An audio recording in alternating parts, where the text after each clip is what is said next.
உங்களுடைய தங்கம், வெள்ளி, வைர நகைகளை உடனே செல் பண்ணுமா? நம்பிக்கையான நிறுவனம் Max Gold. Call 04445454545. Max Gold, cash for gold. வணக்கம் my dear zonemates, welcome to Safi zone. நான் உங்க ஷஃபி. அண்ட் இன்னைக்கு நம்ம பார்க்க போறது Big Boss the common man ஷோடைய எபிசோட் 10 ரிவ்யூ. ராஜா பத்மா அப்படின்னு 2 பேர் அந்த ஊர் பெரியவருக்கு பிறக்கிறாங்க. தங்கச்சி ராஜா பத்மாவுக்கு 2 குழந்தைங்க வேற இருக்கிறாங்க, ட்வின்ஸ். இவங்க எல்லாரும் சொல்றாங்க இங்கேயே கதையை சொல்லுங்கன்றாங்க. ஏன் போய் பேசுறீங்க? நீங்க எதுக்கு மைக்கு படிக்கிறீங்க? நீ பொழைச்சுப்ப, நீ பொழைச்சுப்ப. கதை சொன்னா ஸ்டேஜ்ல தான் சொல்லுவேன், நான் தான் சொல்லுவேன், நீங்க என்ன சொன்னாலும் நான் கேட்க மாட்டேன்னு ஷீ இஸ் அடமெண்ட். என்னப்பா இப்படி மாட்டிக்கிட்டீல? இன்னைக்கு எபிசோட ஸ்டார்ட் பண்ணும்போதே மாயா வந்து வரவு 8 செலவு 10 அப்படிங்கிற மாதிரி இன்னைக்கு என்ன டாஸ்க் கொடுக்க போறாங்களோ அந்த டாஸ்க் சம்பந்தமான பாட்டு பாடி ஒரு க்ளூ ஒன்று கொடுத்தாங்க. அண்ட் கூடவே இன்னொரு முக்கியமான விஷயம் ஒன்று சொன்னாங்க. அது என்னன்னு சொல்லி பார்த்தீங்கன்னா, நம்ம சீமான் அவர்கள் சொல்லுவார்ல, ஒன்று ரோட்டில் அந்த பக்கம் நில்லு, இல்லை இந்த பக்கம் நில்லு, நடுவுன்றனா லாரி ஏற்றிடுன்னு சொல்கிற மாதிரி ஒன்று ரெட் ஸ்டார் வாங்கியிருக்காங்க, இல்லைனா கிரீன் ஸ்டார் வாங்கியிருக்காங்க. இவங்கெல்லாம் கூட சேஃபாக தான் இருக்காங்க. ஆனால் யார் சேஃப் இல்லாமல் இருக்காங்கன்னு சொல்லி பார்த்தீங்கன்னா, எதுவுமே வாங்காமல் இருக்காங்கல்ல, அவங்க ஏன் சேஃப் இல்லாமல் இருக்காங்கன்னு சொல்லி கேட்டால், அவங்க எதுவுமே வாங்காமல் சேஃப் கேம் விளாட்றாங்களா. எதுவுமே வாங்காம சேஃப் கேம் ஆடுற மாதிரி இருக்கிறாங்களே, அவங்க ஆக்சுவலி சேஃபாவே இல்ல. இவங்களே தான் 2 நாளைக்கு முன்னாடி சொன்னாங்க ரெட் ஸ்டார் வாங்குறதெல்லாம் டேஞ்சரு, 2-3 ரெட் ஸ்டார்லாம் வாங்கினீங்கன்னா உங்களை ஷோவை விட்டே வெளியே அமுச்சு விட்ருவாங்க அப்படின்ற மாதிரி.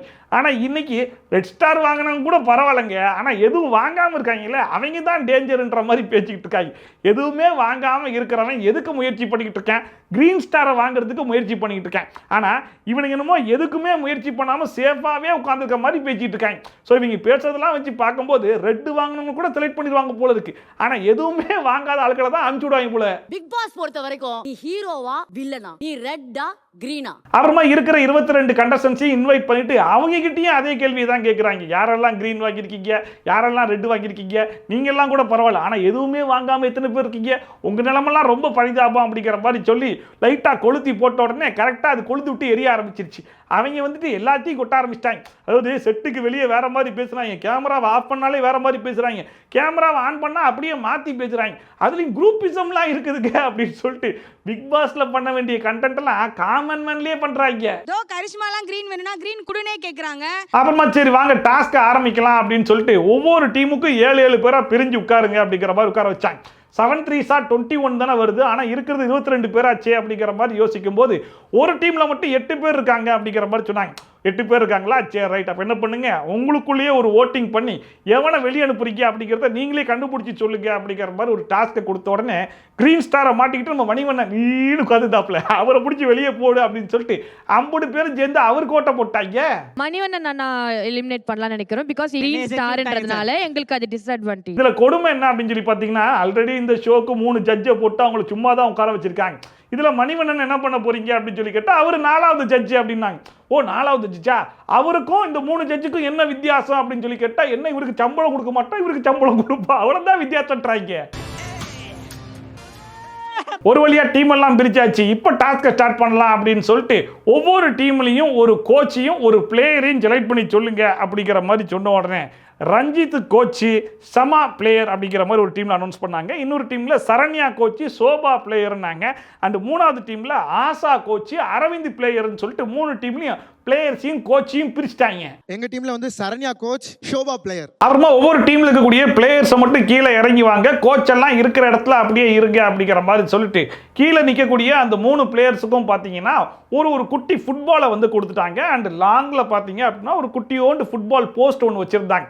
அப்போவே தெரிஞ்சு போச்சு, சரி ரைட்டு 3 பிளேயர்ஸ் இருக்காங்க, கையில் பாலை கொடுத்துட்டாங்க, அண்ட் இன்னொரு பக்கம் கோச் அங்கே நிற்க வச்சிருக்காங்க அப்படின்னா இவங்க கண்ணை மூடிட்டு அவங்க கைடன்ஸில் இவங்க போய் கோலை போட போகிறாங்க அப்படின்னு சொல்லிட்டு, ஸோ அதுதான் டாஸ்க் அப்படிங்கிற மாதிரி மாயவும் எக்ஸ்பிளைன் பண்ணிட்டாங்க. சுவாரஸ்யம் எனக்கு பார்த்தாதனால நான் என்ன பண்ண போறேன், உங்க கண்ணை மூட போறேன்.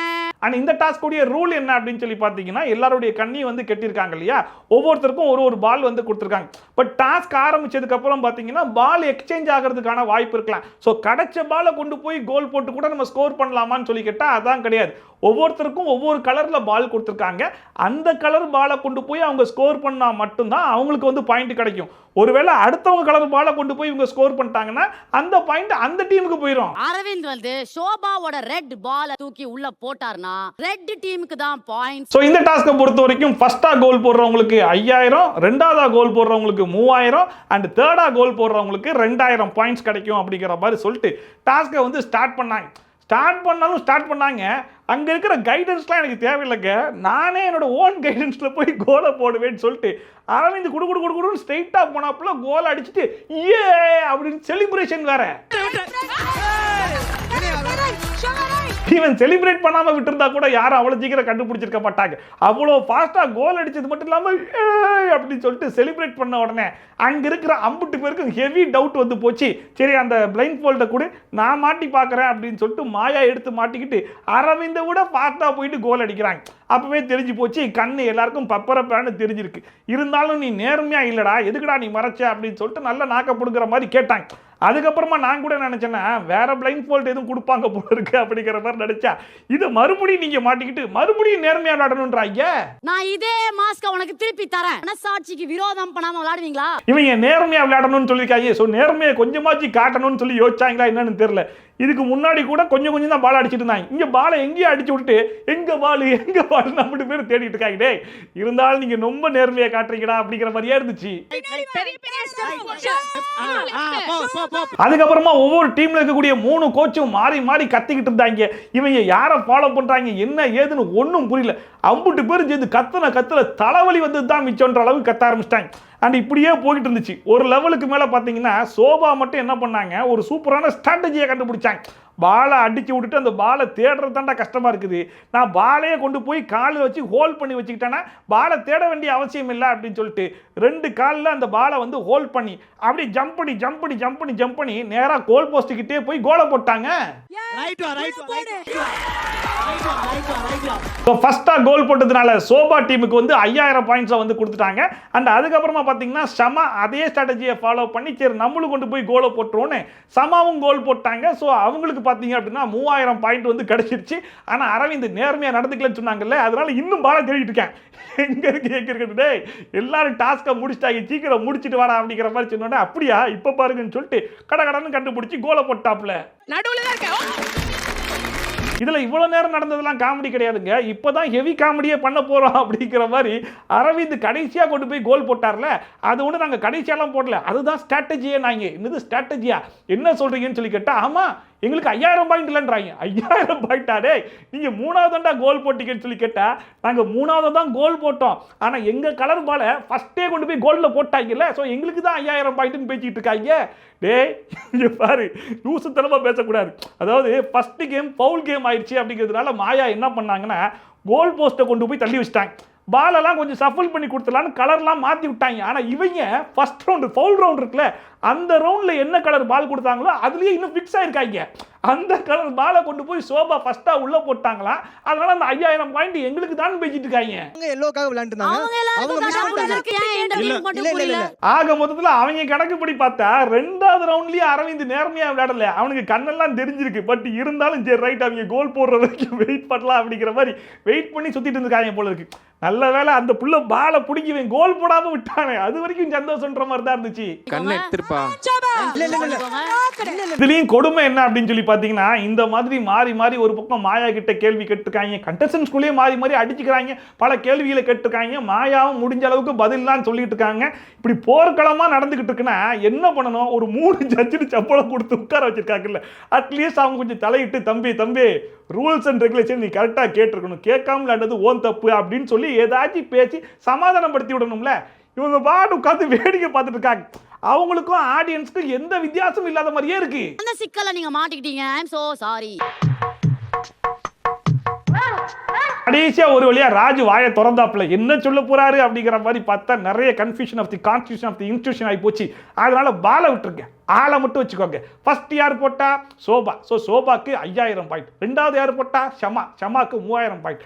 அரவிந்த் 3வது போட்டதுனால அரவிந்துக்கு வெறும் 2000 பாயிண்ட் இப்படி ஃபிக்ஸ் ஆயிக்கோங்க அப்படிங்கிற மாதிரி சொல்லிட்டாங்க. நம்ம பாலுக்கு மார்க் கொடுக்காம ஆளுக்கு தான் மார்க் கொடுக்க வேண்டிய கட்டாயத்துக்கு தள்ளப்பட்டிருக்கிறோம். சரி, ஓகே, பாயிண்ட்ஸ் எல்லாம் நீங்க ஸ்கோர் பண்ணிட்டீங்க. இப்போ என்ன டாஸ்க் விளையாட போறீங்க அப்படிங்கிறது உங்களுக்கு தெரியுதா? உங்க கண்ணு முன்னாடி என்ன வச்சிருக்கோன்றது புரியுதா? இந்த டாஸ்க்கை நீங்க பிக் பாஸ் வீட்டுக்குள்ள பார்த்துருக்கீங்களா? இது என்ன டாஸ்க்னு நீங்களே எக்ஸ்பிளைன் பண்ணுங்க பார்ப்போம் அப்படிங்கிற மாதிரி கேட்ட உடனே கரெக்டாக சொல்லிட்டாங்க. இது என்ன லக்ஸரி பட்ஜெட் டாஸ்க் தானே, 2 பேர் சொல்லுவாங்க, 2 பேர் எழுதுவாங்க, உள்ள போய் பர்ச்சேஸ் பண்ணுவாங்க, எவ்வளோ அமௌண்ட் கொடுத்துருக்காங்களோ அந்த அமௌண்ட்டுக்குள்ள தான் பர்ச்சேஸ் பண்ணணும். எக்ஸீடா பர்ச்சேஸ் பண்ணிட்டீங்க அப்படின்னா மொத்தமும் காணாம போயிடும். அப்படி தானே? அப்படின்னா எஸ் கரெக்ட் அப்படின்ற மாதிரி சொல்லிட்டாங்க. நம்மளுக்கு எவ்வளவு பாயிண்ட்ஸ் இருக்கோ அதுக்குள்ள வந்தா நமக்கு, அப்படி இல்லைன்னா அது வந்து நமக்கு கிடைக்காது அந்த பொருள். அண்ட் இவ்வளவு நேரம் டாஸ்க் விளையாடுறேன் அப்படிங்கிற பேர்ல கண்டஸ்டன்ஸ் தான் பயங்கரமான காமெடி எல்லாம் பண்ணாங்கன்னு சொல்லி பார்த்தா ஜட்ஜஸ் இப்போ நான் சொல்ல போற கதையை மையப்படுத்தி தான் நீங்க இந்த டாஸ்கே விளையாட போறீங்க அப்படிங்கிற மாதிரி சொன்னாப்ல.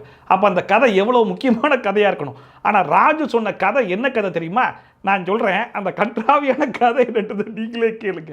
அதாவது தஞ்சாவூர்ல ஒரு பெரியவர் இருக்காராம். அந்த பெரியவருக்கு 2 குழந்தை பிறக்கிறாங்க. அதுல ஒருத்தவங்க பேரு பத்மா, இன்னொருத்தவங்க பேரு ராஜா. இவங்க 2 பேர்ல பத்மா பார்த்தீங்கன்னா கல்யாணம் ஆனதுக்கு அப்புறமா யூகேக்கு போயிடுறாங்க. ஆனா ராஜா தஞ்சாவூர்லயே இருக்காரு. பத்மா வந்து யூகேக்கு போனதுக்கு அப்புறமா பார்த்தீங்கன்னா வேலைக்கு 2 பேரை வைக்கிறாங்க. ஒருத்தர் பேரு ஜார்ஜி, ஒருத்தவங்க பேரு ஈவா. ஜார்ஜுக்கு வந்து பீனட்னாலே கொஞ்சம் அலர்ஜியா, ஆனால் ஈவாக்கு அவங்க வந்து ஒரு வேகனா. இந்த மாதிரி சில விஷயங்கள்லாம் இருக்குது, இதெல்லாம் நோட் பண்ணிக்கோங்கன்னு சொன்ன வரைக்கும் ஓகேவா இருந்துச்சு. அப்புறமா திடீர்னு பார்த்தீங்கன்னா பத்மாக்கும் ராஜாக்கும் ஒரு 2 குழந்தை பிறக்கிறாங்கன்ட்டாரு. இது பத்மாக்கும் ராஜாக்கும் குழந்தை பிறக்குதா? ஸ்டார்டிங்கில் பத்மாவும் ராஜாவும் கூட பிறந்தவங்கன்னு இப்போ என்ன திடீர்னு புடிச்ச புட்டாட்டி ஆக்கிட்டா அப்படிங்கிற மாதிரி இருந்துச்சு. இதில் வேற அவங்க 2 பேருக்கும் ட்வின்ஸு பிறக்கிறாங்களாம்.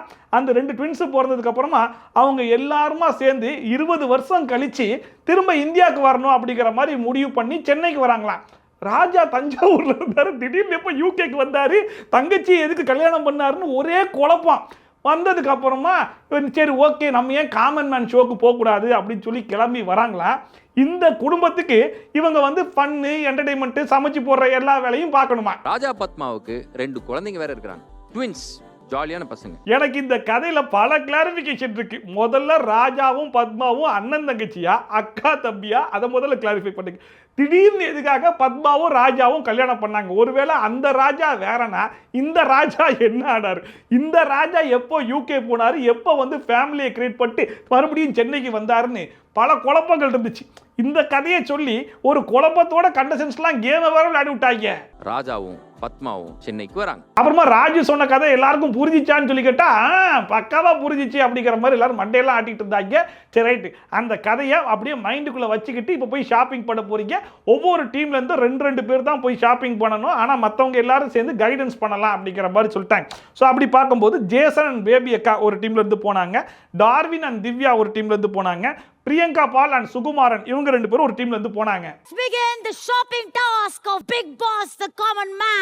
இது ஒரு பஸர் டு பஸர் டாஸ்க் அப்படிங்கிற மாதிரி சொன்னாங்க. ஸோ பஸர் அடிச்சோடனே உள்ள போயிட்டு பஸர் அடிக்கிறதுக்குள்ள இவங்களுக்கு எவ்வளோ பாயிண்ட்ஸ் கொடுத்துருக்காங்களோ அந்த பாயிண்ட்ஸுக்குள்ள பர்ச்சேஸ் பண்ணணும் அப்படிங்கிறது தானே டாஸ்க்கு.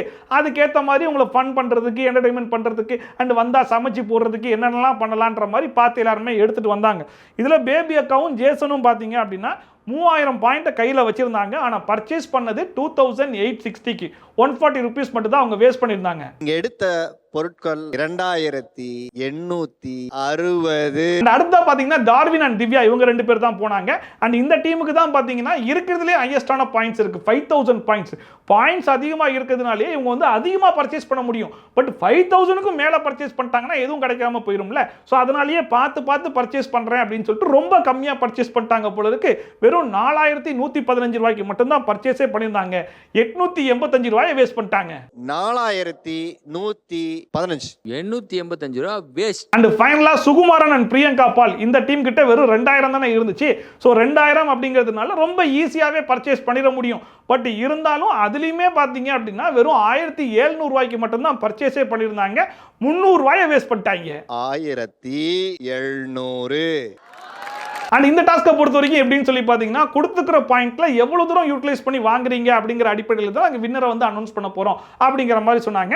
அண்ட் அந்த அடிப்படையில் பார்க்கும்போது ஜேசன் அண்ட் பேபி அக்கா இவங்க பார்த்தீங்கன்னா வெறும் 140 ரூபா மட்டும் தானே வேஸ்ட் பண்ணியிருந்தாங்க. ஸோ அந்த டீம் தான் வின்னர் அப்படிங்கிற மாதிரி சொன்னாங்க. ரன்னர் யாருன்னா வெறும் 300 ரூபாய் மட்டும் வேஸ்ட் பண்ணியிருந்தாங்கல்ல. ஸோ சுகுமாரன் டீம் அவங்க வந்து ரன்னர்.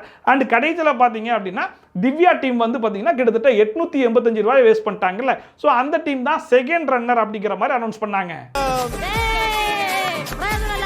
அண்ட் நேற்று எபிசோடில் தான் ராஜு வந்து மணிவண்ணன் டான்ஸ் ஆடிட்டு இருக்கும்போது ஏதோ கமெண்ட்டை பாஸ் பண்ணிட்டார் அப்படிங்கிறதுனால அவர் ஹர்ட் ஆகிட்டாருன்னு சொல்லிட்டு நான் சும்மா ஒரு ஃபன்னுக்கு ஜாலிக்கு தான் கமெண்ட் எல்லாம் பாஸ் பண்ணுறேன், யாராச்சும் ஹர்ட் ஆயிருந்தீங்கன்னா சாரி அப்படிங்கிற மாதிரி சாரியெல்லாம் கேட்டாப்புல. அதை பார்க்கும்போது பரவாயில்லையே மனுஷன் வந்து புரிஞ்சுக்கிட்டாரு போல இருக்கு, திருந்திட்டாரு போல இருக்குன்னு நம்பிட்டேன். ஆனால் இன்னைக்கு பார்த்தீங்கன்னா மணிவண்ணனுக்கு வந்து எந்த டீம்லையுமே வாய்ப்பு இல்லை அப்படிங்கிற மாதிரி தெரிஞ்ச உடனே சரி வாங்க ஜட்ஜா உட்காருங்க அப்படிங்கிற மாதிரி கூப்பிட்டாங்கல்ல, கூப்பிட்டு மடியில் உட்கார வைக்கிறாப்புல, அப்புறமா பக்கத்தில் உட்கார வச்சுட்டு அந்த மனுஷனுடைய மண்டையை ஒரு ஸ்டாண்டு மாதிரி யூஸ் பண்ணி கையை அதில் வச்சுக்கிறாப்புல, சட்டையை பிடிச்சி இழுக்கிறாரு, காலரை பிடிச்சி தூக்குறாரு, இந்த மாதிரி எல்லா வேலையும் பார்த்துட்டு இருந்தாப்புல. இதெல்லாம் காமெடியில் வருது அப்படிங்கிற மாதிரி நினச்சிக்கிட்டு இருக்காரா என்ன ஏதுன்னு தெரியல.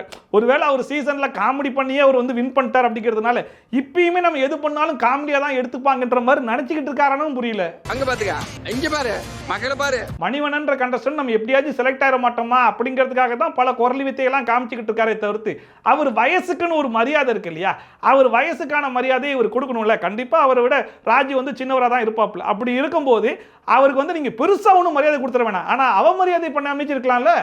சத்தம் போடாம இருக்கணும், கேம்ஸ் நடந்துகிட்டு இருக்குல்ல. சரிடா, அதான் டாஸ்க் எல்லாம் முடிஞ்சு போச்சு, வின்னர் ரன்னர்லாம் அனௌன்ஸ் பண்ணிட்டீங்களா, அப்ப டாஸ்க் முடிஞ்சு போச்சான்னு சொல்லி கேட்டா அது சும்மா ஜுஜுபிக்கு, இப்பதான் உண்மையான டாஸ்கே ஆரம்பிக்குதுட்டாங்க. எத்தனை டாஸ்க் அப்படிங்கிற மாதிரி இருந்துச்சு.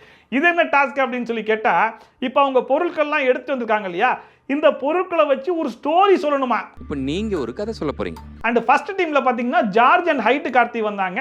அண்ட் இவங்க பண்ணதுல ரொம்ப பிடிச்ச விஷயம் என்ன அப்படின்னு சொல்லி பாத்தீங்கன்னா, ஜார்ஜ் கிட்ட இயல்பாவே வந்து கோயம்புத்தூர் தமிழ் அது கேட்கவே ரொம்ப நல்லா இருக்கும். கொஞ்சம் நக்கல் நையாண்டிலாம் சேர்ந்து தான் அந்த மனுஷன் எப்பயுமே பேசுவாப்புல. நல்ல ஒரு அட்ராக்டிவான ஸ்பீச் அவர்கிட்ட இருக்கும். அண்ட் பக்கத்தில் இருக்கிற ஹைட் கார்த்தி கையிலையுமே ஒரு மைக்கை கொடுத்து அவரும் கையமியான்னு கத்தியிருந்தாருன்னா ஒரு மாதிரி ஓவர்லாப்பாவே போயிருக்கும். ஆனால் இவங்க வந்து டீசெண்டாக எப்படி ப்ரெசென்ட் பண்ணாங்கன்னு சொல்லி பார்த்தீங்கன்னா, ஜார்ஜி அழகாக பேசி ஸ்கோர் பண்ணுறாப்புல.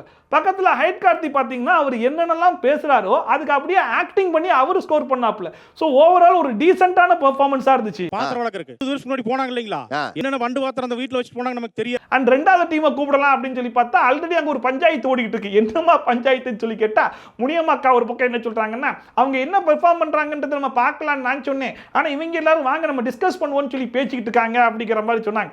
ஏங்க ஒரு பெர்ஃபார்மன்ஸ் பண்ணிட்டுருக்காங்க, அந்த நேரத்தை டிஸ்கஸ் பண்ணிருப்பீங்க, முனியம்மாக்கா கரெக்டாக தானே சொல்லியிருக்காங்கன்னு சொல்லி கேட்டால் அவங்க அப்படி சொல்லலை, நாங்கள் தான் சொன்னோம் அப்படின்னு சொல்லிட்டு ஒரு பக்கம் பார்த்தீங்கன்னா திவ்யான்றவங்க இது சொல்கிறாங்க. அப்புறம் முனியம்மாக்கா வந்து என்ன பேச வேணான்னு சொல்கிறாங்க அப்படிங்கிற மாதிரி சொல்கிறாங்க. ஏங்க பேச வேணான்னு சொன்னீங்க, நாங்கள் எங்கே பேச வேணான்னு சொன்னோம், நாங்கள் பேசுங்கன்னு தான் சொன்னோம், ஆனால் என்ன பேச போறீங்கன்றத முன்னாடியே சொன்னால் நாங்களும் கொஞ்சம் பெர்ஃபார்ம் பண்ணுவோம்லன்னு கேட்டோம், அதை அவங்க சொல்ல மாட்டாங்கன்னு சொல்கிறாங்க. நீங்கள் அப்படி சொன்னீங்களான்னு சொல்லி கேட்டால் ஆமாம் நான் சொன்னேன் அப்படிங்கிற மாதிரி இது ஒரு பஞ்சாயத்தாக ஓடிட்டு இருந்துச்சு. இவங்க என்னன்னு கேட்டா சொல்ல மாட்டேன், என்ன கேட்குறாங்க, சரி ரைட் வந்து ஒழுங்கா பெர்ஃபார்மன்ஸ் ஏஜ் பண்ணுங்கடா அப்படிங்கிற மாதிரி சொன்னால் மொத்த டீம் வந்துட்டாங்க. சரண்யா புள்ள மட்டும் தான் அங்கே உட்காந்துருக்கு, அந்த புள்ளையும் போங்கடா நான் வரலடா அப்படின்னு கோச்சிட்டு உட்காந்துருந்த மாதிரி உட்காந்துருச்சு. சரி இந்த 6 பேரும் சேர்ந்து என்ன பண்ண போறாங்கன்னு சொல்லி பார்த்தா முனியம்மாக்கா தான் பேசினாங்க. அந்த அக்காவுக்கு பார்த்தீங்க அப்படின்னா அந்த கிராமத்து தமிழ் அவங்க பேசுறதுமே ரொம்ப அழகா இருக்கும் இல்லையா, அந்த தமிழில் பேச ஆரம்பிச்சாங்க. 50 பேரும் சேர்ந்து பெர்ஃபார்மன்ஸ் பண்றேன்னு சொல்லி என்னென்னமோ பண்ணிட்டு இருந்தாங்க.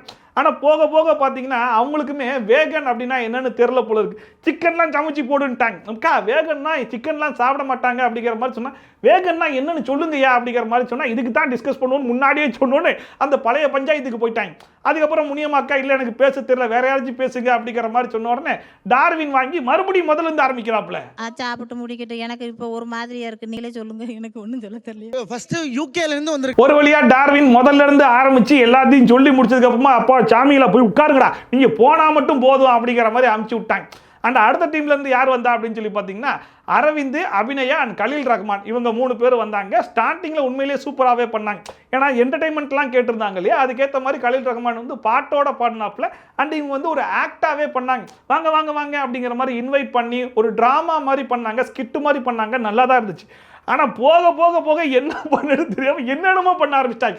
இந்தாங்க செஸ் ஆடுங்கன்னு சொல்லிட்டு வெறும் போர்டை மட்டும் வைக்கிறாங்க. ஏமா காயிங்கம்மா வெறும் செஸ் போர்டை எவ்வளோ நேரம் பார்த்துட்டு இருப்பாங்க அப்படிங்கிற மாதிரி. டீ போட போகிறோம் நாங்கள் இதில் பேனில் டீ போடுவீங்களா, சூப்பர் விளைஞ்சிடும் அப்படிங்கிற மாதிரி, போதும் நீங்களும் போய் உட்காருங்கன்னு வலுக்கட்டாயமாக அமுச்சு விட்டாங்க.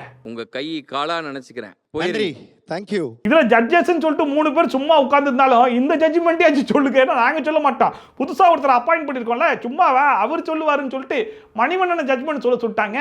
அந்த மனுஷன் கடைசியா ஒரு 3 பேர் வந்து பேசிட்டு போனாங்கல்ல, அவங்க தான் பிரமாதமா பண்ணாங்க. அவங்க செலக்டட்னு சொல்லிட்டு ஜட்ஜ்மெண்ட்டே அனௌன்ஸ் பண்ணிட்டாரு. ராஜு சார் டீம் ஓ அவங்க செலக்டடா? அப்ப யார் ஒஸ்ட் பெர்ஃபார்மர்? ஒஸ்ட் பெர்ஃபார்மர்னா முனியம்மா தான். சரி அப்ப யார் ரிஜெக்டட்? வேற யார் ரிஜெக்டட்? ஜார்ஜும் ஹைட் கார்த்தியும் ஒண்ணும் பண்ணலையே, வேஸ்ட் அப்படிங்கிற மாதிரி சொன்னாப்ல.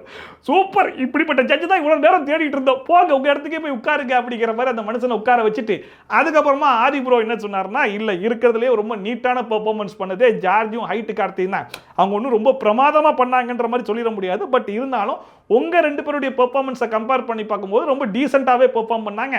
அதனால அவங்க தான் வின்னர் அப்படிங்கிற மாதிரி அனௌன்ஸ் பண்ணிட்டாங்க. The winner is RE team. அப்புறமா ராஜு வந்து முனியம்மா கிட்ட நீங்க ரொம்ப அழகான தமிழ்ல கதை சொல்றீங்க, ஏன் நல்லா ப்ரிப்பேர் பண்ணி வந்திருக்கலாமே அப்படிங்கிற மாதிரி கேட்கும்போது முனியம்மா வந்து நான் சொல்லவே கூடாதுன்னு அம்புட்டு பேர் அடம் பிடிக்க ஆரம்பிச்சிட்டாங்க அப்படிங்கிற மாதிரி போட்டு கொடுத்தாங்க. அங்க இருக்கிற அம்புட்டு பேர் இல்லையே நாங்கெல்லாம் அப்படி சொல்லவே கிடையாது, நாங்க எப்ப சொன்னோம் நீங்க பேசுறது ரொம்ப அழகா இருக்கும், அதனால நீங்க பேசுங்க, ஆனா என்ன பேச போறீங்கன்றத முன்னாடியே சொல்லுங்கன்னு தான் நாங்க கேட்டோம் அப்படின்னு சொல்லிட்டு அம்புட்டு பேரும் சேர்ந்து கம்ப்ளைண்ட் பண்றாங்க. ஆனா கடைசி வரைக்கும் முனியம்மாக்கா இல்ல நான் எதுக்கு சொல்லணும், நான் சொல்ல மாட்டேன் அப்படிங்கிற மாதிரி அவங்க ஒரு பக்கம் உட்கார்ந்துருந்தாங்களா. இதுக்கு முன்னாடி பண்ணாங்கல்ல பஞ்சாயத்து, அது மறுபடியும் பண்ண ஆரம்பிச்சிட்டாங்க. சரி சொல்லுங்க ஹெல்ப் பண்றனால அவங்க ஒத்துக்கல, அதுதான் இங்க நடந்துச்சு. அந்த வழக்கமாவே பாத்தீங்கன்னா கண்டஸ்டன்ஸ்குள்ளேயே டிஸ்கஸ் பண்ணி யாருக்கு வந்து ரெட் ஸ்டார் கொடுக்க போறீங்க, யாருக்கு வந்து கிரீன் ஸ்டார் கொடுக்க போறீங்கன்றத நீங்களே முடிவு பண்ணி சொல்லுங்க அப்படிங்கிற மாதிரி சொல்லுவாங்கல்ல. ஆனா இந்த வாட்டி கொஞ்சம் மாறுதலா நாங்களே டிசைட் பண்ணி சொல்றோம் அப்படிங்கிற மாதிரி சொல்லிட்டாங்க. சோ கிரீன் ஸ்டார் யாருக்கு அப்படின்னா ஜார்ஜுக்கு தான் வந்து கொடுப்போம் அப்படிங்கிற மாதிரி சொல்லி ஜார்ஜுக்கு வந்து கிரீன் ஸ்டாரை கொடுத்தாங்க.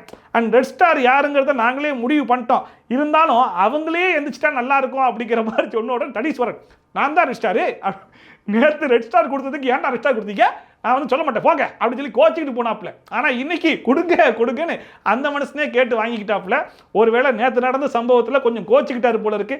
சரியான பார்ட்டிசிபென்ட்ஸ் இன்னைக்கு இல்லாததுனால அவரே ரெட் ஸ்டாரை வாங்கி மாட்டிக்கிட்டாப்ல.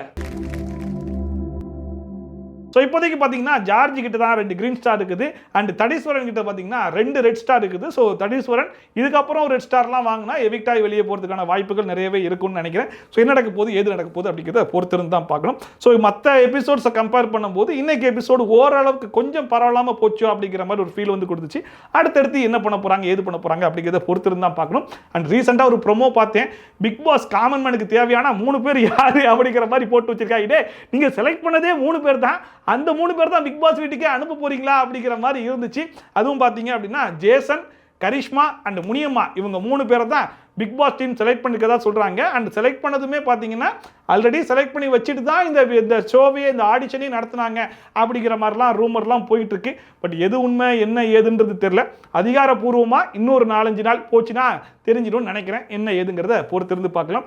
பிக் பாஸ் இல்லத்தில் செலிபிரிட்டிஸுடன் பங்கு பெறும் அந்த 3 காமன் மேன் யார்? சாலந்தானிக்கு வீடியோ இந்த வீடியோ பார்த்து கொஞ்சம் என்ஜாய் பண்ணிருப்பீங்க நம்புறேன். ஒரு என்ஜாய் பண்ணி அதை மறக்காம கமெண்ட் செக்ஷன்ல சொல்லுங்க. அண்ட் இதே மாதிரி ட்ரோல்ஸ் அண்ட் ரிவ்யூஸ்லாம் கண்டிப்பா பார்க்க நினைச்சீங்கன்னா மறக்காம சப்ஸ்கிரைப் பண்ணிட்டு பக்கத்துல கூடிய பெல் ஐகான் டான் தட்டி விட்டீங்கன்னா நான் போடுற வீடியோ நோட்டிஃபிகேஷன் டான் டைம் வந்து சேரும். சோ மீட் இஸ் மச் சூப்பரான வீடியோட சூப்பரான ரிவ்யூவோட சூப்பரான ட்ரோலோட சந்திக்கலாம். Then bye from Shafi, tata bye bye and take care.